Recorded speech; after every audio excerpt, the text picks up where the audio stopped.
मुंबई में बीएमसी चुनाव से पहले बीजेपी की मुंबई यूनिट ने समाजवादी पार्टी के विधायक अबू आजमी को राष्ट्रीय गीत वंदे मातरम के गायन में शामिल होने के लिए आमंत्रित किया था। वंदे मातरम की सख्ती से विरोध करने वाले अबू आजमी के घर के बाहर बीजेपी मुंबई अध्यक्ष अमित साटम सामूहिक वंदे मातरम गाने का कार्यक्रम उन्होंने आयोजित किया था। हालांकि पुलिस ने बैरिकेड लगाकर बीजेपी कार्यकर्ताओं को अबू आजमी के घर की तरफ जाने से रोक दिया है। अमित साटम ने अबू आजमी को एक पत्र लिखा था जिसमें उन्होंने वंदे मातरम गाने के लिए अबू आजमी को आमंत्रित किया था। पत्र में अमित साटम ने वंदे मातरम राष्ट्रवाद, एकता और प्रेरणा का प्रतीक करार देते हुए अबू आजमी से अपील की थी कि वो भी आकर बीजेपी कार्यकर्ताओं के साथ वंदे मातरम गाएं।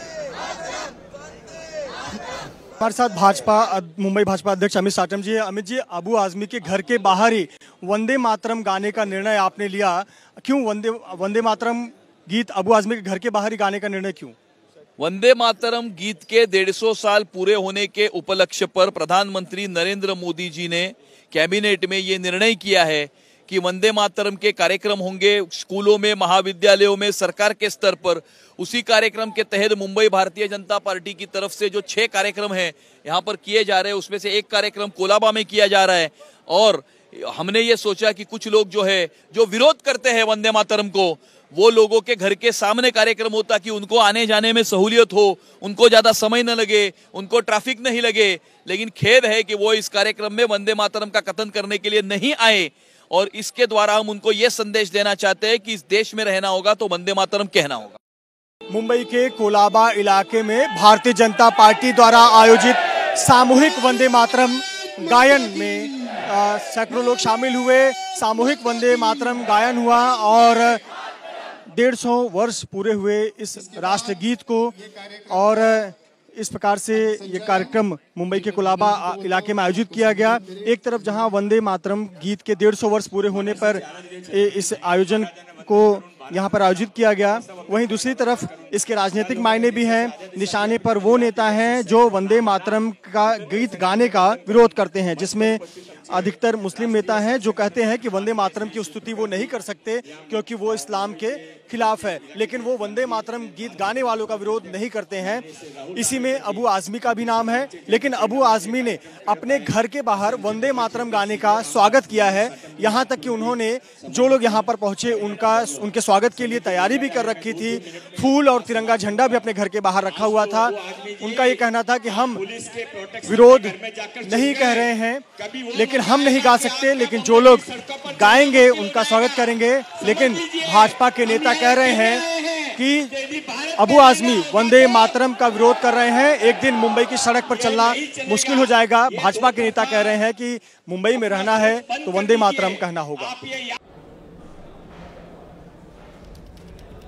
हालांकि अबू आजमी ने खुद अपने घर पर निमंत्रण देकर बीजेपी की प्लानिंग में एक नया मोड़ ला दिया।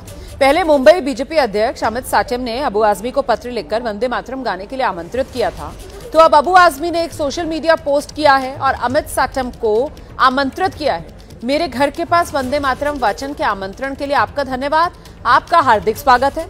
हालांकि जब बीजेपी ने उनके घर के सामने वंदे मातरम गाया तब वहां अबू आजमी सामने नहीं आए।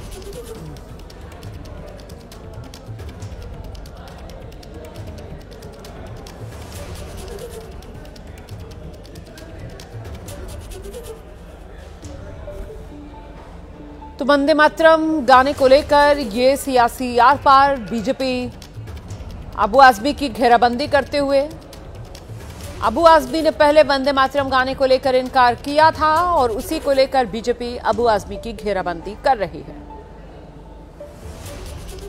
तो अबू आजमी ने पत्र लिखकर वंदे मातरम गाने से पहले एक बार इनकार किया था। इससे पहले 3 नवंबर को अबू आजमी ने वंदे मातरम गाने का विरोध किया था। उन्होंने इसके लिए कोर्ट के आदेश का हवाला भी दिया था। तो अबू आजमी की तरफ से बाकायदा कोर्ट के आदेश का हवाला देते हुए वो खुद वंदे मातरम नहीं गाएंगे, इस बात का जिक्र किया गया था। कहेंगे कि जबरदस्ती पढ़ना है या तो जाहिल हैं वो, और फडणवीस साहब ने ऐसे लोगों को मंत्री बना दिया जिनको कुछ मालूमात ही नहीं है। इसके पहले केरल में एक स्कूल में वंदे मातरम और ये अपना या शायद ये गीत देश की नेशनल एंथम लड़कों ने नहीं पढ़ा, तो उनको सस्पेंड किया गया।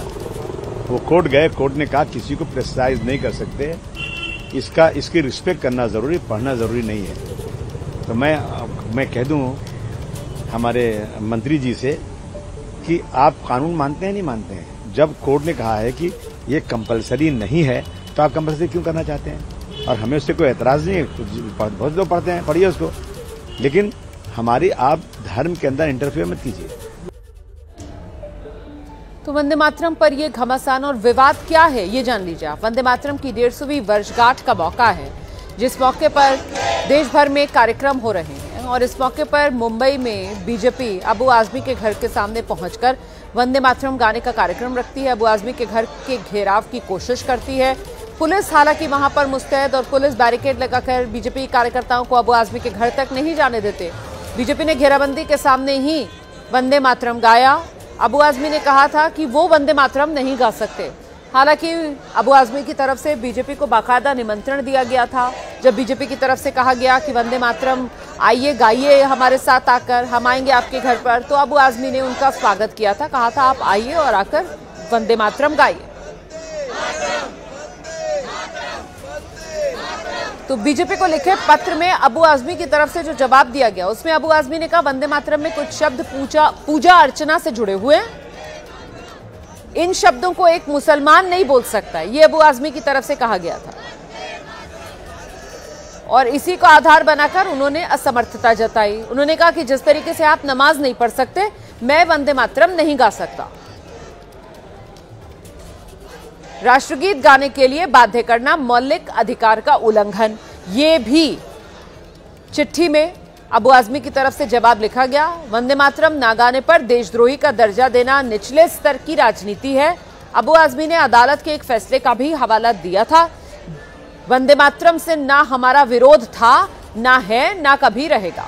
तो वंदे मातरम को लेकर कोई विरोध नहीं है, ये अबू आजमी ने इस चिट्ठी में अपनी साफ किया। उन्होंने कहा कि जैसे एक हिंदू नमाज नहीं पढ़ सकता, वैसे ही एक मुसलमान जो है वो वंदे मातरम गा नहीं सकता है, लेकिन वंदे मातरम को लेकर कोई विरोध नहीं।